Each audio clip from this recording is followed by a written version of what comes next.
Dear friends, എല്ലാവർക്കും PC പ്രസത്തിലേക്ക് സ്വാഗതം. ഇന്ന് നമ്മൾ 9ാം ക്ലാസ്സിലെ SCERT ന്യൂ സിലബസ് പ്രകാരമുള്ള ബയോളജിയിലെ 5ാമത്തെ ചാപ്റ്ററാണ് പഠിക്കാൻ പോകുന്നത്. അപ്പോൾ നമ്മുടെ ചാനൽ ആദ്യമായി കാണുന്ന വ്യൂവേഴ്സ് ഉണ്ടെങ്കിൽ സബ്സ്ക്രൈബ് ചെയ്ത് കാണുക.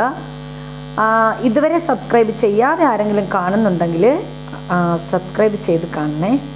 അപ്പോൾ അതുപോലെ തന്നെ ആ ലൈക്ക് ബട്ടൺ കൂടി ഒന്ന് പ്രസ് ചെയ്താൽ നമുക്ക് ഉഷാറായിട്ട് ക്ലാസ് മുന്നോട്ട് പോകാം. അപ്പോൾ ഇന്ന് നമ്മൾ 9ാം ക്ലാസ്സിലെ ന്യൂ സിലബസ് പ്രകാരമുള്ള 5ാമത്തെ ചാപ്റ്റർ പ്രത്യുൽപാദന ആരോഗ്യം എന്ന് പറയുന്ന ചാപ്റ്ററാണ് പഠിക്കാൻ പോകുന്നത്. അപ്പോൾ ഈ ചാപ്റ്ററിലൂടെ നമ്മൾ പഠിക്കുന്ന കാര്യങ്ങൾ എന്തൊക്കെയാണ്?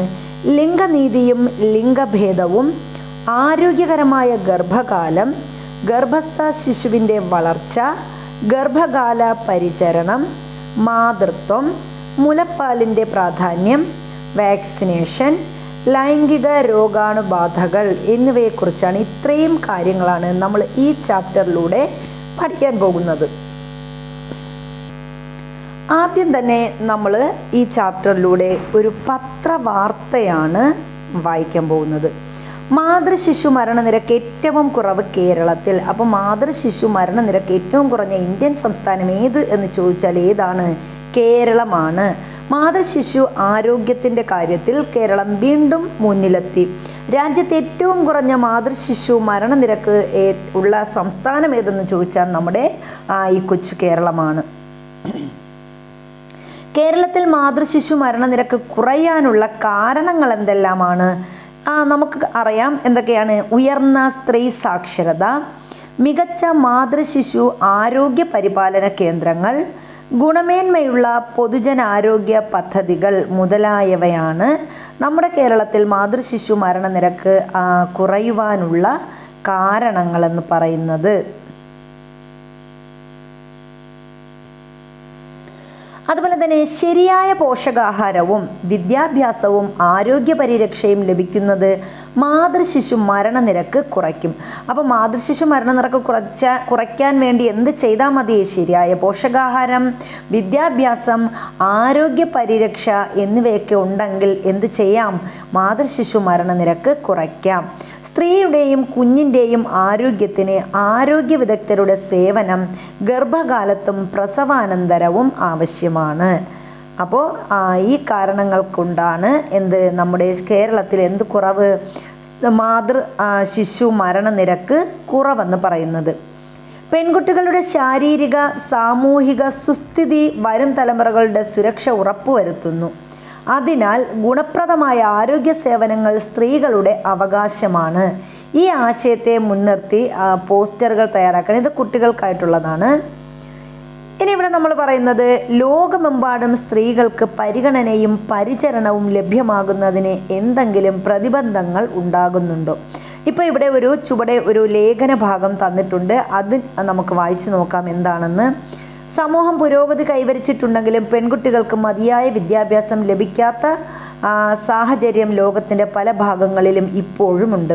പഠനം പാതിവഴിയിൽ ഉപേക്ഷിച്ച് വിവാഹം, കുട്ടികളെ പരിചരിക്കൽ, കുടുംബം പോറ്റൽ എന്നിവയിൽ ഒതുങ്ങിപ്പോകാൻ അവർ നിർബന്ധിതരാകുന്നു. ആൺകുട്ടികൾ കളിക്കുകയും സ്കൂളിൽ പോവുകയും ചെയ്യുമ്പോൾ പെൺകുട്ടികളെ പാചകം ചെയ്യാനും വീട്ടുജോലികൾ ചെയ്യാനും പ്രേരിപ്പിക്കുന്ന അവസ്ഥ ഇപ്പോഴുമുണ്ട്. ജോലിക്ക് പോകാനോ ഇഷ്ടപ്പെട്ട തൊഴിൽ തിരഞ്ഞെടുക്കാനോ ഉള്ള അവകാശം നിഷേധിക്കപ്പെടുന്ന അവസ്ഥയും വിരളമല്ല. സാമൂഹ്യ ബന്ധങ്ങളിലും സാമ്പത്തിക സ്വാതന്ത്ര്യത്തിലും മാത്രമല്ല വ്യക്തി അധിഷ്ഠിത തീരുമാനങ്ങൾ എടുക്കുന്നതിലും സ്ത്രീകൾ പലപ്പോഴും വിലക്കുകൾക്ക് വിധേയരാകേണ്ടി വരുന്നു. അപ്പോൾ ഇതാണ് നമ്മുടെ രാജ്യത്തിൻ്റെ എന്നല്ല നമ്മുടെ ലോകത്തിൻ്റെ വിവിധ ഭാഗങ്ങളിലുള്ള സ്ത്രീകൾ അനുഭവിക്കുന്ന അവരുടെ അവസ്ഥയാണ് നമ്മളിവിടെ പറഞ്ഞത്. സ്ത്രീകൾക്ക് തുല്യത ഉറപ്പാക്കുന്നതിന് സമൂഹം ഇനിയും മാറ്റത്തിന് വിധേയമാകേണ്ടതുണ്ട്. ലിംഗനീതി എന്ന ആശയത്തിന് പ്രസക്തി കൈവരുന്നത് ഇവിടെയാണ്. അപ്പോൾ ഈ ലിംഗനീതി ഉറപ്പുവരുത്താൻ എന്തൊക്കെ കാര്യങ്ങൾ നമ്മൾ ചെയ്യണം? അപ്പോൾ എന്തൊക്കെയാണ്? നേതൃത്വം, തീരുമാനമെടുക്കൽ, സ്ഥാനങ്ങൾ എന്നിവയിൽ തുല്യ അവസരങ്ങൾ നൽകുക. അപ്പോൾ പുരുഷന്മാർ നേതൃത്വം എടുക്കുന്നത് പോലെ സ്ത്രീകൾക്ക് നേതൃത്വം എടുക്കാനുള്ള ഒരു അവകാശം, തീരുമാനമെടുക്കാനുള്ള അവകാശം, സ്ഥാനങ്ങൾ എന്നിവയിൽ തുല്യ അവസരങ്ങൾ നൽകുക. ഇനി സ്വാതന്ത്ര്യത്തോടെയും സുരക്ഷിതത്വത്തോടെയും എവിടെയും എപ്പോഴും സഞ്ചരിക്കാനുള്ള അവസരം. അത് എന്താണ് നമ്മുടെ ലിംഗനീതി ഉറപ്പാക്കുന്നതിനുള്ള മറ്റൊരു ഘടകമാണ്. ആൺകുട്ടികൾക്കും പെൺകുട്ടികൾക്കും വിദ്യാഭ്യാസത്തിന് തുല്യ അവകാശം. അത് നമ്മുടെ ഇടയിൽ ധാരാളമായിട്ട് നമുക്ക് കിട്ടുന്ന ഒരു ഇതാണ്. ആൺകുട്ടികൾക്കും പെൺകുട്ടികൾക്കും വിദ്യാഭ്യാസത്തിന് തുല്യ അവകാശമുണ്ട്. ഇനി തുല്യ ജോലിക്ക് തുല്യ വേതനം. ഈ തുല്യ ജോലിക്ക് തുല്യ വേതനം എന്ന് പറയുന്നത് പല സ്ഥലങ്ങളിലും എന്താണ് ശരിയായിട്ട് നടക്കുന്നില്ല. കുടുംബ പരിചരണത്തിലും വീട്ടുജോലികളിലും സ്ത്രീകൾക്കും പുരുഷന്മാർക്കും പങ്കിട്ട ഉത്തരവാദിത്വങ്ങൾ. പലയിടങ്ങളിലും എന്താണ് കുടുംബ പരിചരണത്തിലും വീട്ടുജോലികളിലും സ്ത്രീകൾ മാത്രമാണ് ഏർപ്പെടുന്നത്. അവിടെ പുരുഷന്മാർ എന്ത് ചെയ്യുന്നില്ല, ആ ജോലി പങ്കിട്ട് എടുക്കുന്നില്ല. ഇനി ഇവിടെ നമ്മൾ ഫസ്റ്റ് പറയുന്നത് ലിംഗഭേദവും ലിംഗപദവിയും, സെക്സ് ആൻഡ് ജെൻഡർ, അതിനെക്കുറിച്ചാണ്. ജനന സമയത്ത് ആണോ പെണ്ണോ എന്നത് സാധാരണയായി തിരിച്ചറിയുന്നത്. അപ്പോൾ നമ്മൾ ജനിക്കുമ്പോഴാണ് കുഞ്ഞ് ആണോ പെണ്ണോ എന്ന് അറിയുന്നത്. ക്രോമസോമുകൾ, ഹോർമോണുകൾ, ബാഹ്യവും ആന്തരികവുമായ നിരവധി ശാരീരിക സവിശേഷതകൾ എന്നിവയാണ് ജീവശാസ്ത്രപരമായ ആൺ പെൺ ലിംഗഭേദത്തിന് അടിസ്ഥാനം. അപ്പോൾ നമ്മൾ പെണ്ണാണോ അല്ലെങ്കിൽ ആണാണോ എന്ന് ആ ഒരു വ്യത്യാസം എങ്ങനെയാണ് ക്രോമസോമുകളുടെയും ഹോർമോണുകൾ അതുപോലെ ബാഹ്യവും ആന്തരികവുമായ നിരവധി ശാരീരിക സവിശേഷതകൾ, ഇതൊക്കെയാണ് ആൺ പെൺ ലിംഗഭേദത്തിൻ്റെ അടിസ്ഥാനമെന്ന് പറയുന്നത്. പ്രത്യുൽപാദന അവയവങ്ങൾ പൂർണ്ണമായും സ്ത്രീയുടെയോ പുരുഷൻ്റെയോ അല്ലാത്തതായോ ഇവ രണ്ടും ചേർന്നതായോ വ്യത്യസ്തമായ ക്രോമസോമുകൾ ഉള്ളവരായോ ജനിച്ചവരാണ് ഇൻ്റർസെക്സ് വിഭാഗത്തിൽ ഉൾപ്പെടുന്നത്. അപ്പോൾ ഇൻ്റർസെക്സ് വിഭാഗം എന്ന് പറഞ്ഞാൽ എന്താണ്? ഇൻ്റർസെക്സ് എന്ന് പറഞ്ഞാൽ ഒന്നുകിൽ എന്താണ് പ്രത്യുൽപാദന അവയവങ്ങൾ പൂർണ്ണമായും സ്ത്രീയുടെയോ പുരുഷൻ്റെയോ അല്ലാത്തതായോ അല്ലെങ്കിൽ ഇവ രണ്ടും ചേർന്നതായോ വ്യത്യസ്തമായ ക്രോമസോമുകൾ ഉള്ളവരായോ ജനിച്ചവരെയാണ് നമ്മൾ എന്തെന്ന് പറയുന്നത്? ഇൻ്റർസെക്സ് വിഭാഗത്തിൽ ഉൾപ്പെടുത്തുന്നത്. 40ഓളം ഇൻ്റർസെക്സ് തരംതിരിവുകൾ കണ്ടെത്തിയിട്ടുണ്ട്. അപ്പോൾ ഇൻ്റർസെക്സ് തരംതിരിവുകൾ എത്ര എണ്ണമാണ്? ഇതുവരെ 40ഓളം ഇൻ്റർസെക്സ് തരംതിരിവുകൾ കണ്ടെത്തിയിട്ടുണ്ട് എന്നാണ് പറയുന്നത്.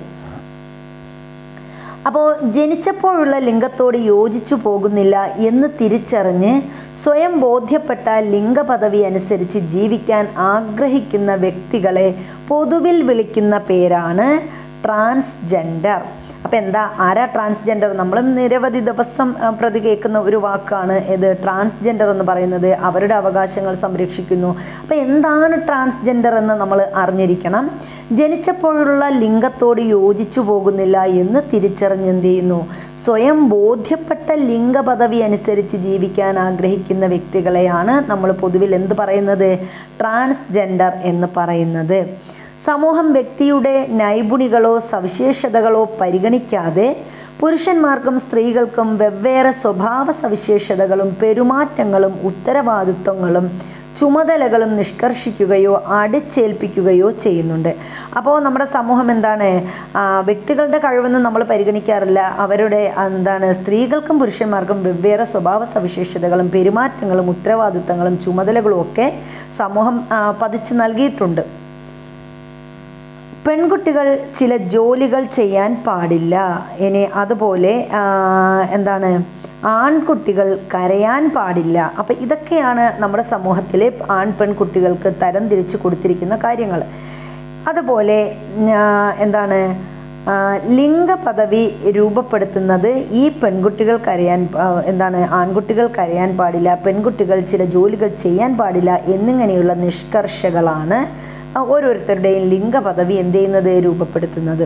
ഇത് പലപ്പോഴും മനുഷ്യാവകാശങ്ങൾക്കെതിരായ ലിംഗാടിസ്ഥാനത്തിലുള്ള വിവേചനങ്ങളായിട്ടാണ് മാറുന്നത്.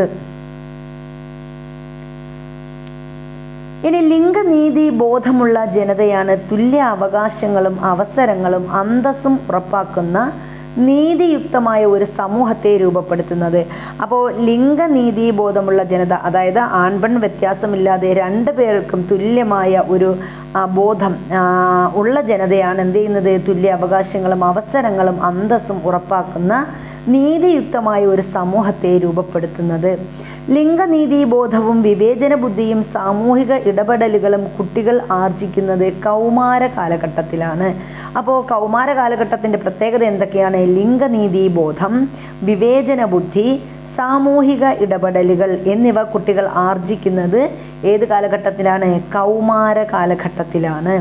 കുട്ടികൾ നേടുന്ന അറിവും അവബോധവും മികച്ച ഒരു സാമൂഹിക ജീവിയായി അവരെ രൂപപ്പെടുത്തുമെന്നതിനാൽ കൗമാരകാലം ഓരോ കുട്ടിയുടെയും ജീവിതത്തിലെ സുപ്രധാന ഘട്ടമാണ്. അപ്പോൾ കൗമാരകാലത്താണ് എന്ത് ചെയ്യുന്നത്? കുട്ടികൾ നേടുന്ന അറിവും അവരുടെ അവബോധവും മികച്ച ഒരു സാമൂഹിക ജീവിയായി അവരെ രൂപാന്തരപ്പെടുത്തുന്നത് ഏത് കാലഘട്ടത്തിലാണ്? ഈ കൗമാരകാലത്തിലാണ്. അതുകൊണ്ട് തന്നെ ശരിയായ കൗമാര വിദ്യാഭ്യാസം കുട്ടികൾക്ക് ലഭ്യമാകേണ്ടതുണ്ട്.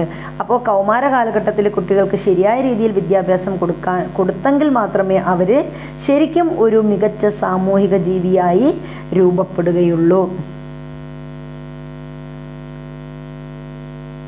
ഇനി ഇവിടെ ഒരു പാരഗ്രാഫ് തന്നിട്ടുണ്ട്. നമുക്കത് എന്താണെന്ന് നോക്കിയിട്ട് പോകാം. കൗമാരക്കാരിൽ ഉണ്ടാകുന്ന ശാരീരിക മാറ്റങ്ങളും ലൈംഗിക വളർച്ചയും അവരിൽ ജിജ്ഞാസയും ആശങ്കയും ഉണ്ടാക്കാം.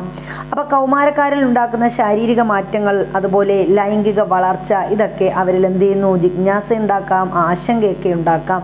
സമൂഹ മാധ്യമങ്ങൾ ഉൾപ്പെടെയുള്ള വിവിധ സ്രോതസ്സുകളിൽ നിന്നും ലഭിക്കുന്ന അശാസ്ത്രീയ ധാരണകൾ ശരിയെന്ന് ധരിക്കാനും അതുവഴി അപകട സാധ്യതയുള്ള പെരുമാറ്റത്തിൽ ഏർപ്പെടാനും ഇടയുണ്ട്.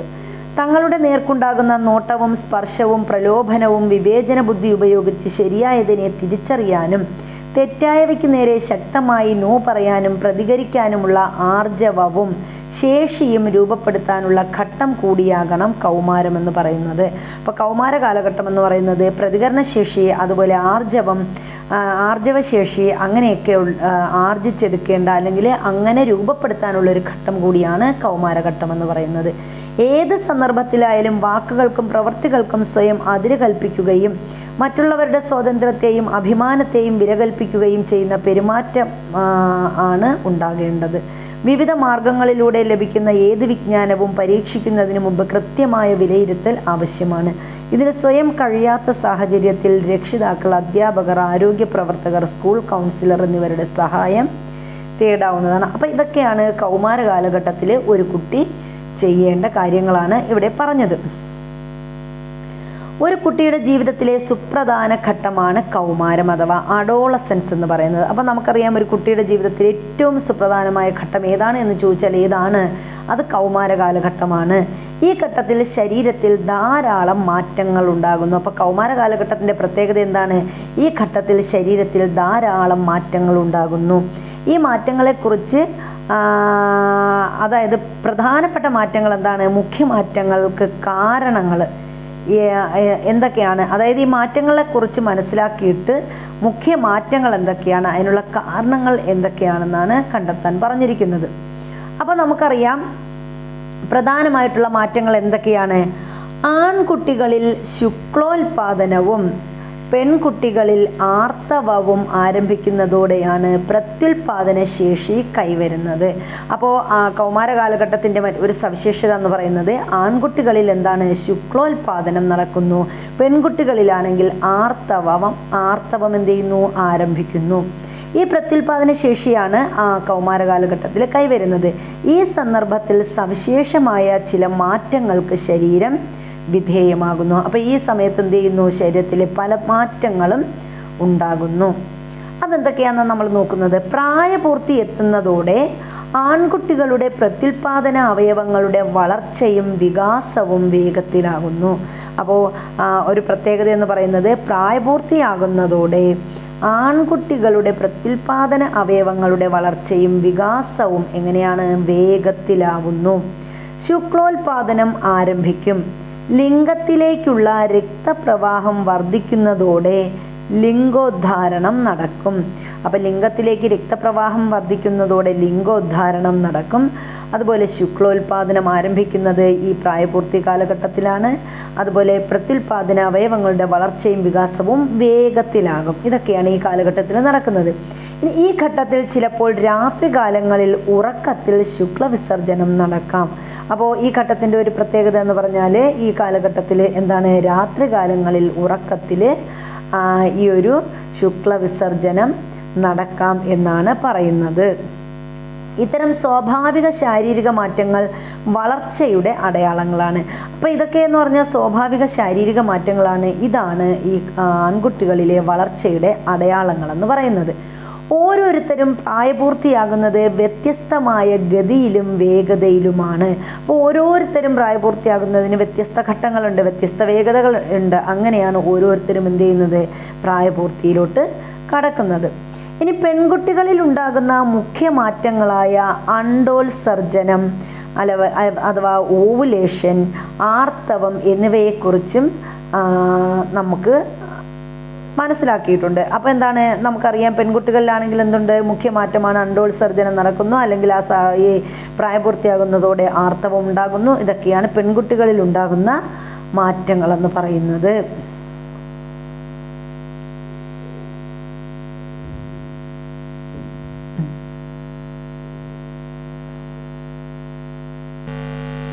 പ്രായപൂർത്തി കൈവരിക്കുന്ന കൗമാരഘട്ടത്തിൽ ജനനേന്ദ്രിയ ഭാഗങ്ങളിൽ അണുബാധയുണ്ടാകാൻ സാധ്യത കൂടുതലാണ്.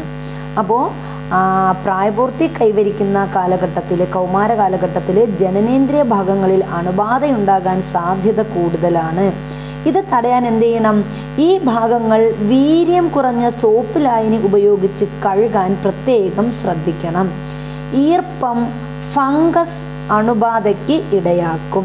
അപ്പോൾ ഈർപ്പം ഇരുന്നാൽ എന്ത് ചെയ്യും, ഫംഗസ് അണുബാധയുണ്ടാകും. അതുകൊണ്ട് തന്നെ എന്താണ്, വീര്യം കുറഞ്ഞ സോപ്പ് ലായനി ഉപയോഗിച്ച് കഴുകാൻ പ്രത്യേകം ശ്രദ്ധിക്കണം. അതുപോലെ ജനനേന്ദ്രിയ ഭാഗങ്ങൾ നന്നായി ഈർപ്പരഹിതമാക്കേണ്ടത് അത്യാവശ്യമാണ്. ദിവസവും അടിവസ്ത്രങ്ങൾ മാറ്റുന്നതും വായു സഞ്ചാരത്തിനിടയാക്കുന്ന ഉണങ്ങിയ കോട്ടൺ അടിവസ്ത്രങ്ങൾ ധരിക്കുന്നതും ജനനേന്ദ്രിയ ഭാഗം ഈർപ്പരഹിതമാകാനും ബാക്ടീരിയയുടെയും ഫംഗസിൻ്റെയും വളർച്ച കുറയാനും സഹായിക്കും. അപ്പോൾ എന്തൊക്കെയാണ് നമ്മുടെ ബാക്ടീരിയയുടെയും ഫംഗസിൻ്റെയും വളർച്ച കുറയ്ക്കാൻ സഹായിക്കുന്നത്? എന്താണ്, നമ്മുടെ ജനനേന്ദ്രിയ ഭാഗങ്ങൾ ഈർപ്പരഹിതമാക്കി വെക്കുക. അതുപോലെ തന്നെ ഉണങ്ങിയ കോട്ടൺ അടിവസ്ത്രങ്ങൾ ധരിക്കുന്നത് ആവശ്യമാണ്. അപ്പോൾ ഇതൊക്കെ ചെയ്താൽ എന്ത് ചെയ്യാം, നമുക്ക് അണുബാധ ഉണ്ടാകാതെ സൂക്ഷിക്കാം. ഇനി അണ്ടോത്സർജനവും ഗർഭാശയ ഭിത്തിയിലുണ്ടാകുന്ന മാറ്റങ്ങളുമാണ് നമ്മൾ പറയുന്നത്. എന്തൊക്കെയാണ്? ഓരോ ആർത്തവ ചക്രത്തിലും ബീജസംയോഗത്തിന് സാധ്യതയുണ്ട്. അപ്പോൾ ഓരോ ആർത്തവ ചക്രവും എന്താണ്, ബീജസംയോഗത്തിന് സാധ്യതയുള്ളതാണ്. ലൈംഗിക ബന്ധത്തിലൂടെ ബീജസംയോഗം നടക്കുകയും സിക്താണ്ഡം രൂപപ്പെടുകയും ചെയ്യുന്നു.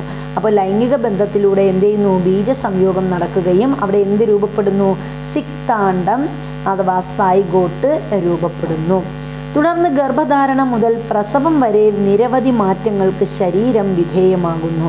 അപ്പോൾ തുടർന്ന് എന്ത് ചെയ്യുന്നു, ഗർഭധാരണം മുതൽ പ്രസവം വരെ നിരവധി മാറ്റങ്ങൾക്ക് ശരീരം എന്ത് ചെയ്യുന്നു, വിധേയമാകുന്നു.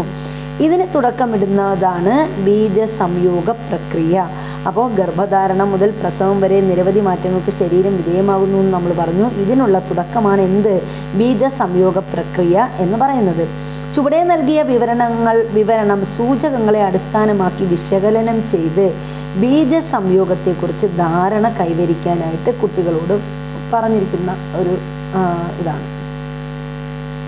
ഇനി അടുത്ത് നമ്മൾ എന്താണ് ബീജസംയോഗം എന്നാണ് പറയുന്നത്.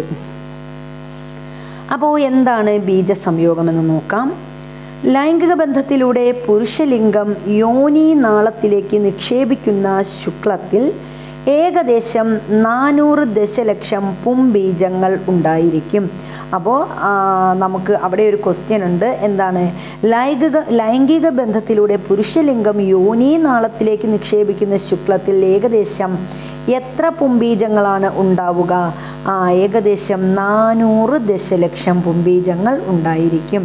അവ യോനി നാളത്തിൽ നിന്നും സെർവിക്സിലൂടെ ഗർഭാശയത്തിലെത്തുന്നു. അപ്പോൾ അതെന്ത് ചെയ്യുന്നു? ഈ 400 ദശലക്ഷത്തോളം വരുന്ന പുംബീജങ്ങൾ യോനി നാളത്തിൽ നിന്ന് എവിടെ എത്തിച്ചേരുന്നു? സെർവിക്സിലൂടെ ഗർഭാശയത്തിലെത്തിച്ചേരുന്നു. സെർവിക്സിലൂടെയാണ് ഗർഭാശയത്തിൽ എത്തിച്ചേരുന്നത്. പുംബീജങ്ങൾ അവയുടെ വാലിൻ്റെ സഹായത്താൽ 1 മിനിറ്റിൽ ഏകദേശം 1.5 മില്ലിമീറ്റർ എന്ന വേഗതയിലാണ് സഞ്ചരിക്കുന്നത്. അപ്പോൾ പുംബീജങ്ങൾ സഞ്ചരിക്കുന്നത് എത്ര വേഗതയിലാണ്? അല്ലെങ്കിൽ പുംബീജങ്ങൾ സഞ്ചരിക്കുന്ന വേഗത എത്രയാണ് എന്ന് ചോദിച്ചാൽ 1 മിനിറ്റിൽ ഏകദേശം 1.5 മില്ലിലിറ്റർ എന്ന വേഗതയിലാണ്. അപ്പോൾ 1 മിനിറ്റിൽ എങ്ങനെയാണ്? 1.5 മില്ലിലിറ്റർ എന്ന വേഗതയിലാണ് പുംബീജങ്ങൾ സഞ്ചരിക്കുന്നത്. എന്നാൽ ഇവയിൽ 100ഓളം പുംബീജങ്ങളെ അണ്ഡവാഹികളിലേക്ക് പ്രവേശിക്കൂ. അപ്പോൾ ഇത് 400 ദശലക്ഷം പുംബീജങ്ങൾ ഉണ്ടെങ്കിലും ഇവയിൽ 100ഓളം പുംബീജങ്ങൾ മാത്രമേ എന്ത് ചെയ്യത്തുള്ളൂ? അണ്ഡവാഹിയിലേക്ക് പ്രവേശിക്കൂ. മറ്റുള്ളവ ശിഥിലീകരിക്കപ്പെടുന്നു.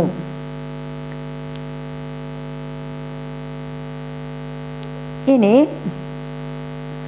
അണ്ഡവാഹിയിൽ വച്ച് ഒരു പുംബീജം അണ്ഡവുമായി സംയോജിച്ച് സിക്താണ്ഡം രൂപപ്പെടുന്നു. അപ്പോൾ ഈ അണ്ഡവാഹിയിലോട്ട് 100ഓളം പുംബീജങ്ങൾ സംയോജിക്കുമെന്ന് നമ്മൾ പറഞ്ഞു. അതിലെ ഈ അണ്ഡവാഹിയിൽ വെച്ച് ഒരു പുംബീജം എന്ത് ചെയ്യുന്നു? അണ്ഡവുമായി സംയോജിച്ച് സിക്താണ്ഡം രൂപപ്പെടുന്നു എന്ന് മനസ്സിലായി. ആർത്തവ ചക്രത്തിൻ്റെ അതായത് 10 മുതൽ 17 ദിവസങ്ങളിലാണ് ബീജസംയോഗത്തിന് കൂടുതൽ സാധ്യതയുള്ളത്. അപ്പോൾ ബീജസംയോഗത്തിന് കൂടുതൽ സാധ്യതയുള്ളത് എപ്പോഴാണ് എന്ന് ചോദിച്ചാൽ ആർത്തവ ചക്രത്തിൻ്റെ 10 മുതൽ 17 വരെയുള്ള ദിവസങ്ങളിലാണ്.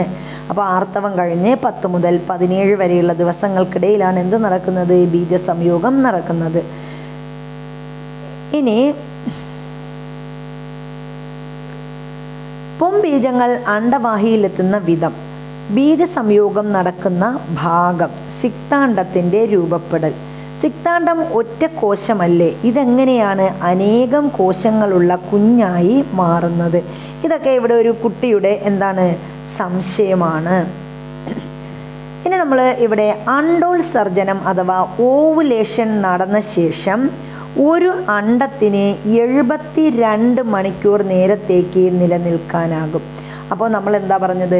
അണ്ഡോത്സർജനം നടന്ന ശേഷം ഒരു അണ്ഡത്തിന് എത്ര മണിക്കൂർ നേരത്തേക്ക് നിലനിൽക്കാനാകുമെന്ന് ചോദിച്ചാൽ 72 മണിക്കൂർ നേരത്തേക്ക് എന്ത് ചെയ്യാൻ കഴിയും? നിലനിൽക്കാൻ സാധിക്കും. പുംബീജങ്ങൾ സ്ത്രീ ശരീരത്തിൽ 48 മണിക്കൂർ നേരത്തേക്ക് മാത്രമാണ് നിലനിൽക്കുന്നത്. പക്ഷെ പുംബീജങ്ങൾ എന്ത് ചെയ്യത്തുള്ളൂ?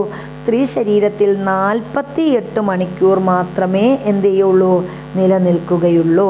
എന്നാൽ 36 മണിക്കൂർ മാത്രമാണ് അണ്ഡവുമായി സംയോജിക്കാൻ ശേഷിയുണ്ടാവുക. അപ്പോൾ 48 മണിക്കൂർ വരെയാണ് പുംബീജം എന്ത് ചെയ്യുന്നത്? സ്ത്രീ ശരീരത്തിൽ നിൽക്കുന്നത്. പക്ഷേ 36 മണിക്കൂർ മാത്രമാണ് എന്ത് ചെയ്യുന്നത്? അണ്ഡവുമായി സംയോജിക്കാൻ ശേഷിയുണ്ടാവുക. അപ്പോൾ ഇത് ഇമ്പോർട്ടൻ്റ് ആണ്. അപ്പം നമ്മൾ പറഞ്ഞു അണ്ഡോത്സർജനം അഥവാ ഓവുലേഷൻ നടന്ന ശേഷം ഒരു അണ്ഡത്തിന് എത്ര സമയത്തേക്കാണ് നിലനിൽക്കാൻ പറ്റുന്നതെന്ന് ചോദിച്ചാൽ 72 മണിക്കൂറാണ്. പുംബീജങ്ങൾ സ്ത്രീ ശരീരത്തിൽ എത്ര മണിക്കൂർ നേരമാണ് നിലനിൽക്കുന്നതെന്ന് ചോദിച്ചാൽ അത് എത്രയാണ്? 48 മണിക്കൂറാണ്. ഇനി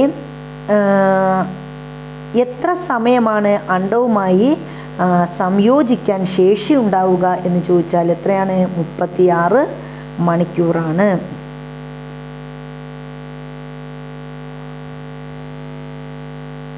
ഇനി ഇവിടെ തന്നിട്ടുണ്ട് അണ്ഡത്തിനടുത്തെത്തുന്ന പുംബീജങ്ങളിൽ 1 മാത്രമേ അണ്ഡവുമായി സംയോജിക്കുന്നുള്ളൂ. എന്തുകൊണ്ടാണ് എന്ന് കണ്ടെത്താൻ പറഞ്ഞിട്ടുണ്ട്.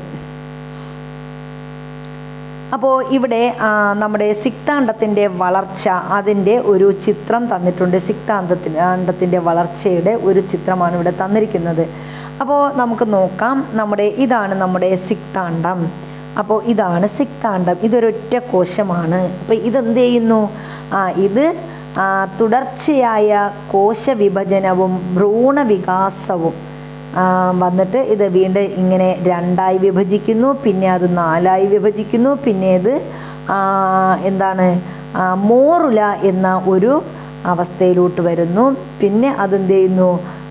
ബ്ലാസ്റ്റോസിസ്റ്റായി മാറുന്നു. അതൊരു സൈഡിലോട്ട് മാറി അത് ബ്ലാസ്റ്റോസിസ്റ്റായി മാറുന്നു. പിന്നീട് അത്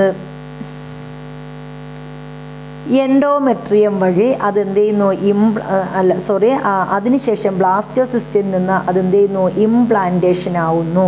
ഇംപ്ലാന്റേഷനിൽ ബ്ലാസ്റ്റോസിസ്റ്റ് എൻഡോമെട്രിയം എന്ന ആവരണത്തോട് പറ്റിപ്പിടിച്ച് എന്ത് ചെയ്യുന്നു വളരുന്നു. അപ്പോൾ ഓരോരോ ഘട്ടങ്ങളാണ് ഇപ്പം നമ്മൾ ഇവിടെ ആദ്യം മുതൽ തന്നെ ഇവിടെ ഇത് വീണ്ടും ഒന്നുകൂടി കൊടുത്തിട്ടുണ്ട് വിശദമായിട്ട്. ഇപ്പം നമ്മുടെ അണ്ടോത്സർജനം നടക്കുന്നു. ഇവിടെയാണ് അണ്ടോത്സർജനം നടക്കുന്നത്. അപ്പോൾ അണ്ടോത്സർജനം ആദ്യം നടക്കുന്നു. അങ്ങനെ ഇവിടെ ഒരൊറ്റ അണ്ടം വരുന്നു. പിന്നെന്താണ് ബീജസംയോജം ഉണ്ടാകുന്നു.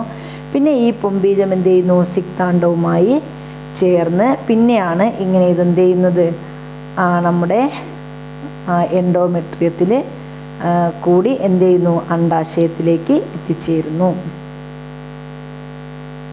അപ്പോൾ ഇങ്ങനെയാണ് സിക്താണ്ഡത്തിൻ്റെ ആ ഒരു ചിത്രം തന്നിരിക്കുന്നത്.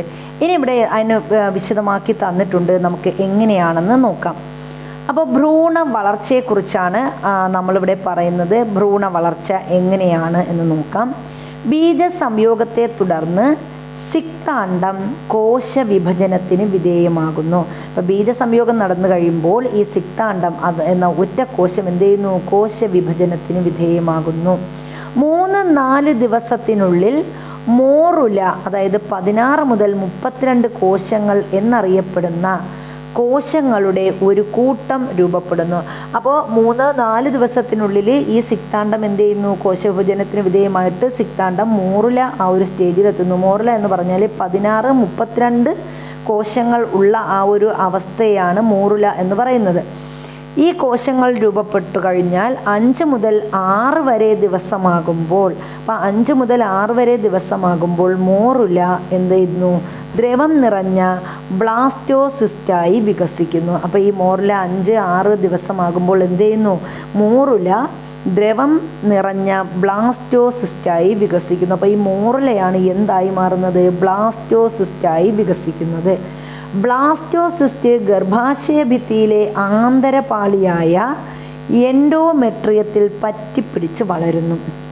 അപ്പോൾ ഈ മോറുല എന്ത് ചെയ്യുന്നു ബ്ലാസ്റ്റോസിസ്റ്റായി വികസിക്കുന്നു. ബ്ലാസ്റ്റോസിസ്റ്റ് ഗർഭാശയ ഭിത്തിയിലെ ആന്തരപാളിയായ എൻഡോമെട്രിയത്തിൽ പറ്റിപ്പിടിച്ച് വളരുന്നു. ഈ പ്രക്രിയയാണ് ഇംപ്ലാന്റേഷൻ എന്ന് പറയുന്നത്. അപ്പോൾ ഈ എൻഡോമെട്രിയത്തിൽ ഈ ബ്ലാസ്റ്റോസിസ്റ്റ് എന്ത് ചെയ്യുന്നു പറ്റിപ്പിടിച്ച് വളരുന്ന ആ ഒരു പ്രക്രിയയ്ക്ക് പറയുന്ന പേരാണ് ഇംപ്ലാന്റേഷൻ എന്നാണ് പറയുന്നത്. അപ്പോൾ ഇതോടെയാണ് ഗർഭധാരണം ആരംഭിക്കുന്നത്. അപ്പോൾ ഇംപ്ലാന്റേഷൻ ആരംഭിച്ചു എന്ന് പറഞ്ഞാൽ എന്താണ് ഗർഭധാരണം ആരംഭിച്ചു. ബ്ലാസ്റ്റോസിസ്റ്റ് ഭ്രൂണമായി മാറുകയും തുടർന്ന് വളർച്ചയിലൂടെയും വൈവിധ്യവൽക്കരണത്തിലൂടെയും ഗർഭസ്ഥ ശിശുവായി മാറുകയും ചെയ്യുന്നു. അപ്പോൾ ഈ ബ്ലാസ്റ്റോസിസ്റ്റ് പിന്നെ എന്താവുന്നു ഭ്രൂണമായി മാറുന്നു. തുടർന്ന് ഇത് വളർച്ചയിലൂടെയും വൈവിധ്യവൽക്കരണത്തിലൂടെയും എന്തായി മാറുന്നു ഗർഭസ്ഥ ശിശുവായി മാറുന്നു.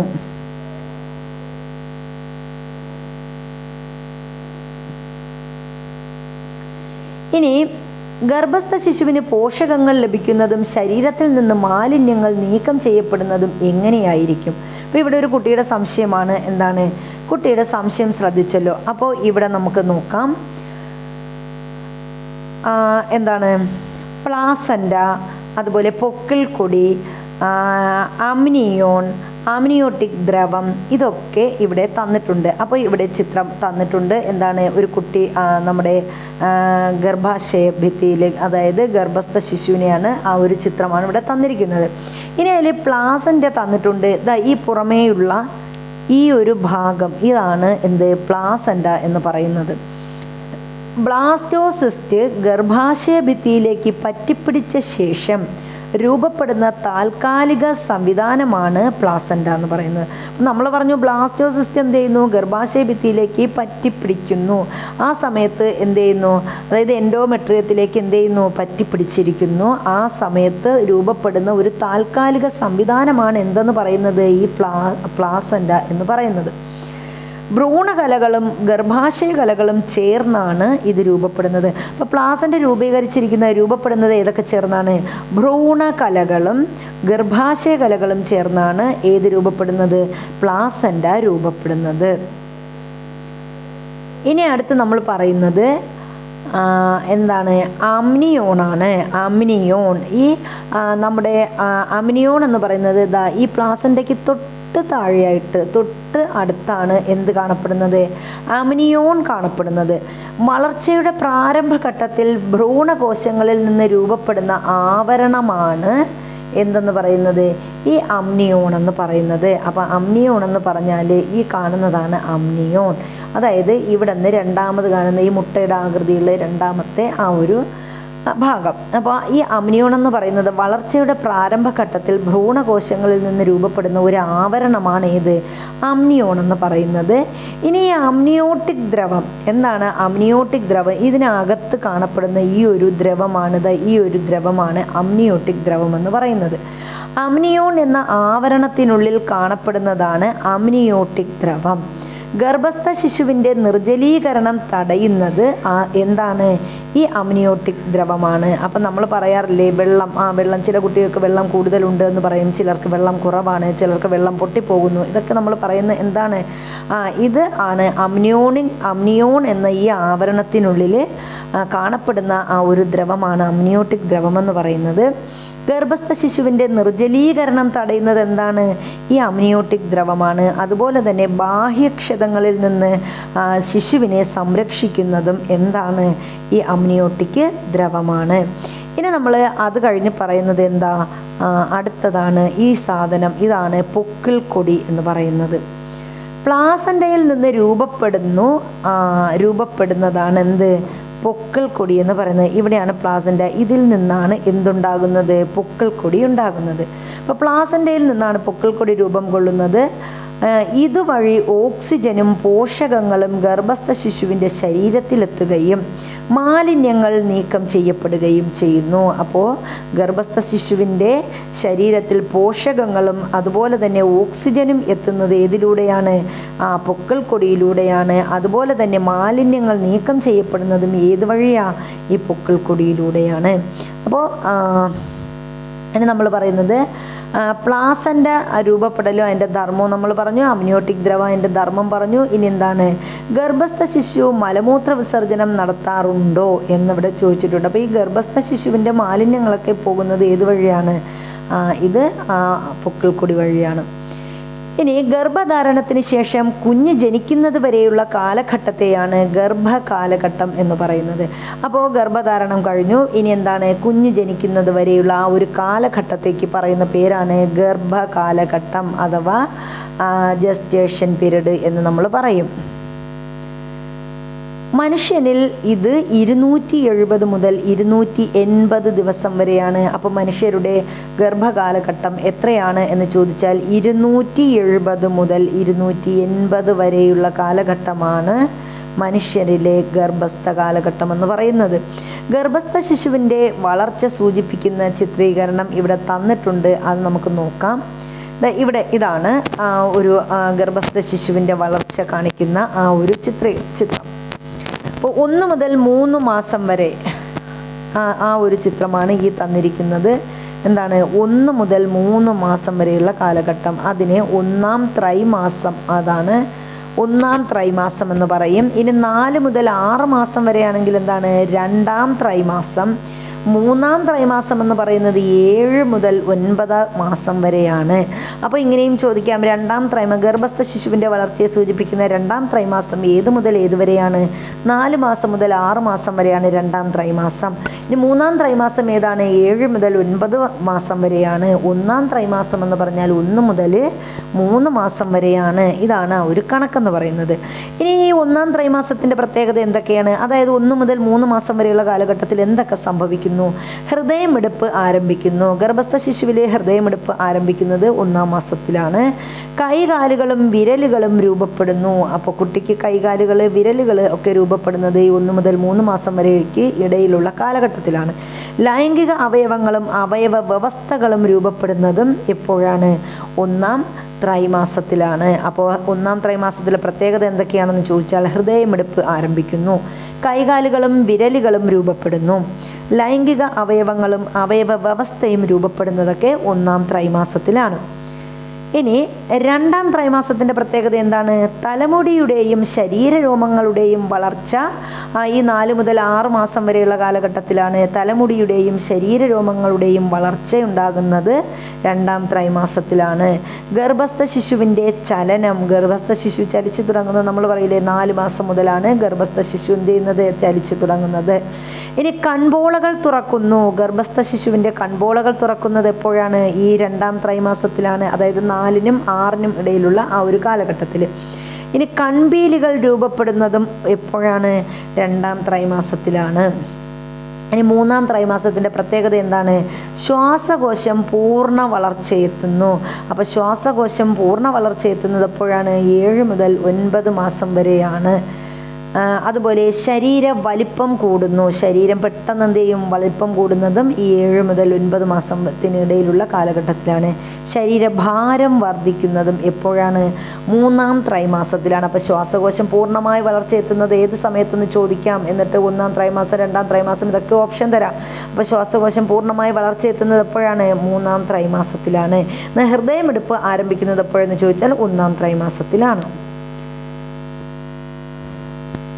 ഇനി HCG ഹോർമോൺ എന്താണ്? ഈ HCG ഹോർമോൺ എന്നാണ് നമ്മൾ നോക്കുന്നത്. പ്ലാസൻ്റയിലെ കോശങ്ങൾ ഹ്യൂമൻ കോറിയോണിക് ഗൊണാഡോട്രോപ്പിൻ എന്ന ഹോർമോൺ ഉൽപ്പാദിപ്പിക്കുന്നു. അപ്പോൾ പ്ലാസൻ്റയിലെ കോശങ്ങൾ ഉൽപ്പാദിപ്പിക്കുന്ന ഒരു ഹോർമോൺ ഏത് എന്ന് ചോദിച്ചാൽ ഏതാണ്?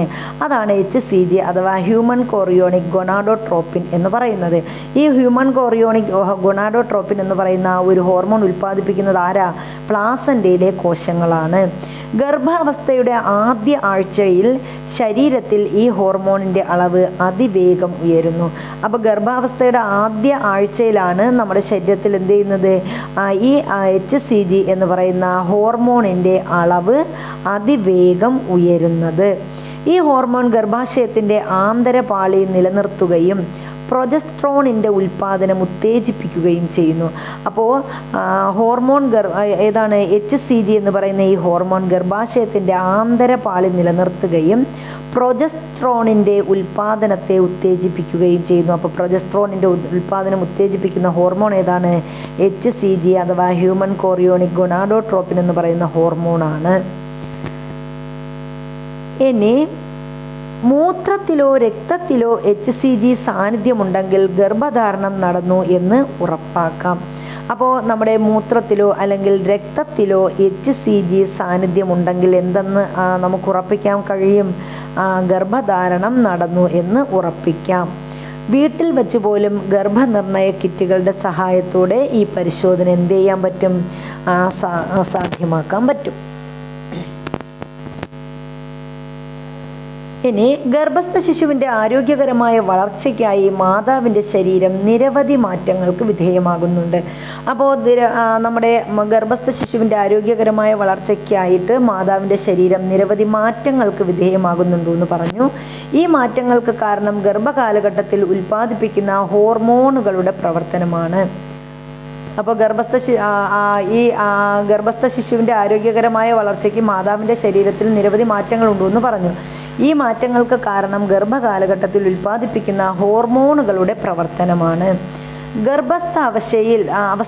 അതായത് ഗർഭാവസ്ഥയിൽ ശരീരത്തിനുണ്ടാകുന്ന മാറ്റങ്ങൾ എന്തൊക്കെയാണ് എന്നാണ് നമ്മൾ അടുത്ത് നോക്കുന്നത്. ശരീരഭാരം വർദ്ധിക്കുന്നു, ഗർഭാശയ ഭിത്തിയുടെ കനം കൂടുന്നു, ആർത്തവം താൽക്കാലികമായി നിലയ്ക്കുന്നു. അപ്പം ഇതൊക്കെയാണ് ഗർഭസ്ഥ അവസ്ഥയിൽ നമ്മുടെ ശരീരത്തിനുണ്ടാകുന്ന മാറ്റങ്ങൾ എന്ന് പറയുന്നത്. ശരീരഭാരം വർദ്ധിക്കും, ഗർഭാശയ ഭിത്തിയുടെ കനം കൂടുന്നു, ആർത്തവം താൽക്കാലികമായിട്ട് നിലയ്ക്കുന്നു.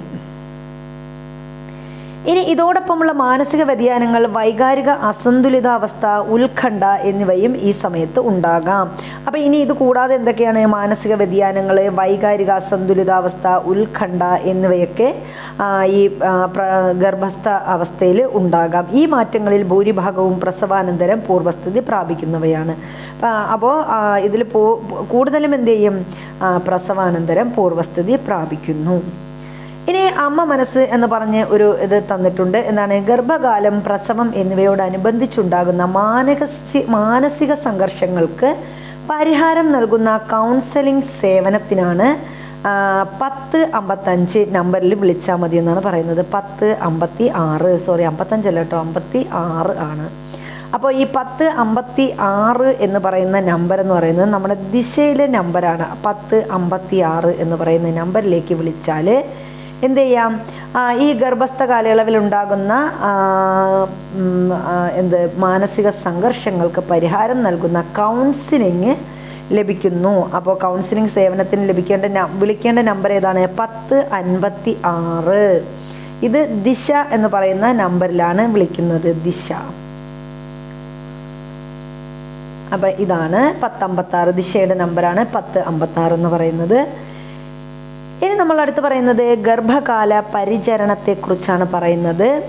ഗർഭാവസ്ഥയിൽ സ്ത്രീകൾക്ക് മനം പുരട്ടൽ, ഛർദി, ക്ഷീണം, ഗർഭകാല പ്രമേഹം, ഉയർന്ന രക്തസമ്മർദ്ദം, മാനസിക സംഘർഷം എന്നിവ നേരിടേണ്ടി വന്നേക്കാം. അപ്പോൾ ഗർഭകാലത്തുണ്ടാകുന്ന പ്രശ്നങ്ങൾ എന്തൊക്കെയാണ്? മനം പുരട്ടൽ, അതുപോലെ ഛർദി, ക്ഷീണം, ഗർഭകാല പ്രമേഹം, ഉയർന്ന രക്തസമ്മർദ്ദം എന്നിവ ഈ കാലഘട്ടത്തിൽ വരും. പ്രിയപ്പെട്ടവരിൽ നിന്നുള്ള വൈകാരിക പിന്തുണ ഇവയെല്ലാം ലഘൂകരിക്കാൻ സഹായിക്കും. അപ്പോൾ പ്രിയപ്പെട്ടവരിൽ നിന്നുള്ള വൈകാരിക പിന്തുണ ഇവയെല്ലാം എന്ത് ചെയ്യാൻ പറ്റും?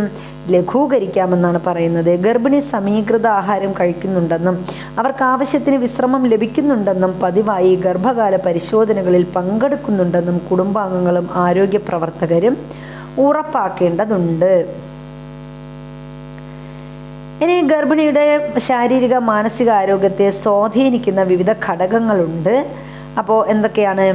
ഗർഭകാല ശാരീരിക മാനസികാരോഗ്യം ഉറപ്പാക്കാൻ എന്തെല്ലാം കാര്യങ്ങളാണ് ശ്രദ്ധിക്കേണ്ടത്? അപ്പോൾ നമുക്കറിയാം എന്താണ്? ആരോഗ്യകരമായ ഭക്ഷണക്രമം, അതുപോലെ വിശ്രമം, അതുപോലെ എന്താണ് മെഡിക്കൽ ചെക്കപ്പ്, ഇതൊക്കെ എന്താണ്, അതുപോലെ വിശ്രമം, ഇതൊക്കെ എന്താണ് ഗർഭകാലത്ത് കൊടുക്കേണ്ട പരിചരണങ്ങളാണ്. ഗർഭകാലത്തെ ആഹാരക്രമം വളരുന്ന ശിശുവിന് എത്രമാത്രം പ്രധാനപ്പെട്ടതാണ്. അപ്പോൾ ഇവിടെ എന്താണ്, വയറ്റിൽ ഒരു കുഞ്ഞ് വളരുന്നുണ്ട്, ഇനി മുതൽ മോള് 2 പേർക്കുള്ള ആഹാരം കഴിക്കണം. അപ്പോൾ അമ്മ മോളോട് പറയുന്ന കാര്യമാണ് എന്താണ്, ഗർഭിണിയായി കഴിഞ്ഞാൽ എന്ത് ചെയ്യണം, 2 പേർക്കുള്ള ഭക്ഷണം കഴിക്കണം. ഇനി മെഡിക്കൽ ടെർമിനേഷൻ ഓഫ് പ്രഗ്നൻസി എന്താണെന്ന് നോക്കാം. മെഡിക്കൽ ടെർമിനേഷൻ ഓഫ് പ്രഗ്നൻസി അഥവാ MDP എന്നത് നിയമാനുസൃത ഗർഭചിത്രത്തെ സൂചിപ്പിക്കുന്നു. അപ്പോൾ MDP അഥവാ മെഡിക്കൽ ടെർമിനേഷൻ ഓഫ് പ്രഗ്നൻസി എന്ന് പറഞ്ഞാൽ നിയമാനുസൃത ഗർഭഛിദ്രമാണ് ഈ MDP എന്ന് പറയുന്നത്. ഗർഭകാലഘട്ടത്തിൻ്റെ പൂർത്തീകരണത്തിന് മുമ്പ് ഗർഭസ്ഥ ശിശുവിനെ വൈദ്യശാസ്ത്ര രീതികളിലൂടെ ഇല്ലാതാക്കുന്ന പ്രക്രിയയാണ് MDP എന്ന് പറയുന്നത്. അപ്പോൾ MDP എന്ന് പറഞ്ഞാൽ എന്താണ്? ഈ ഗർഭകാലഘട്ടം പൂർത്തീകരിക്കുന്നതിന് മുമ്പ് ഗർഭസ്ഥ ശിശുവിനെ എന്ത് ചെയ്യുന്നു? വൈദ്യശാസ്ത്ര രീതികളിലൂടെ ഇല്ലാതാക്കുന്ന പ്രക്രിയയാണ് MDP അഥവാ മെഡിക്കൽ ടെർമിനേഷൻ ഓഫ് പ്രഗ്നൻസി എന്ന് പറയുന്നത്. ആരോഗ്യ വിദഗ്ധരുടെ മാർഗനിർദ്ദേശത്തിന് കീഴിൽ ഗർഭകാല സങ്കീർണതകൾ, പ്രായം, ഗർഭിണിയുടെ ആരോഗ്യനില എന്നീ ഘടകങ്ങളെ പരിഗണിച്ച് മരുന്നുകളോ ശസ്ത്രക്രിയാ സങ്കേതങ്ങളോ ഉപയോഗിച്ച് ഭ്രൂണത്തെ ഒഴിവാക്കുന്നു. സുരക്ഷിതവും നിയമപരവുമായ മാർഗങ്ങളിലൂടെ മാത്രമേ ഗർഭഛിദ്രം നടത്താൻ പാടുള്ളൂ. അപ്പോൾ ഇതാണ് MDP എന്ന് പറയുന്നത്.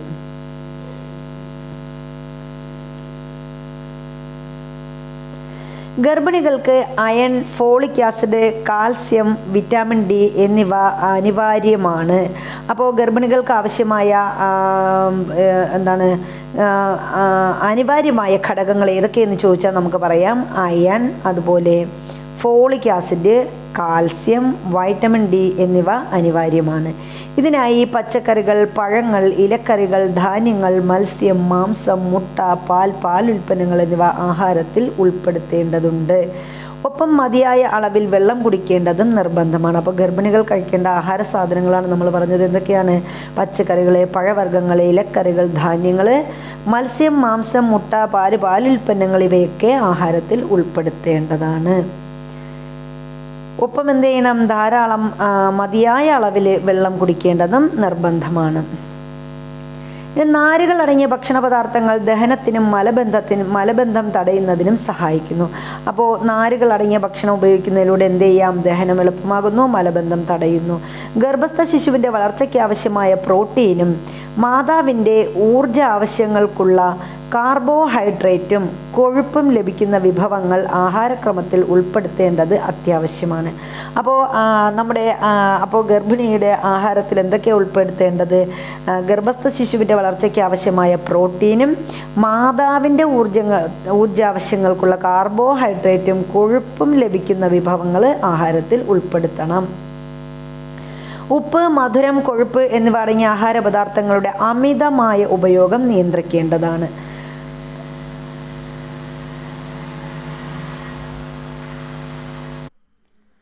അപ്പോൾ ഗൈസ്, നമുക്ക് അടുത്ത പാർട്ടിൽ ഇതിൻ്റെ ബാക്കി നോക്കാവുന്നതാണ്. ഇതുപോലെ തന്നെ ഒരു 3/4 മണിക്കൂർ അടുപ്പിച്ചൊരു വീഡിയോ ചെയ്യാനായിട്ടുണ്ട്. അപ്പോൾ ഇന്ന് നമുക്ക് ഈ വീഡിയോ ഇവിടെ നിർത്താം. അപ്പോൾ എല്ലാവർക്കും നല്ലൊരു ദിവസം ആശംസിച്ചുകൊണ്ട് ഒന്നുകൂടി ഓർമ്മിപ്പിക്കട്ടെ, എല്ലാവരും സബ്സ്ക്രൈബ് ചെയ്യുക, അതുപോലെ ലൈക്ക് ചെയ്യുക, ഷെയർ ചെയ്യുക, നിങ്ങൾക്ക് വേണ്ടപ്പെട്ടവർക്ക് എത്തിച്ചു കൊടുക്കുക. അതുപോലെ നിങ്ങളുടെ കമൻറ്റുകൾ കമൻറ്റ് ബോക്സിൽ ഇടണേ. Thank U.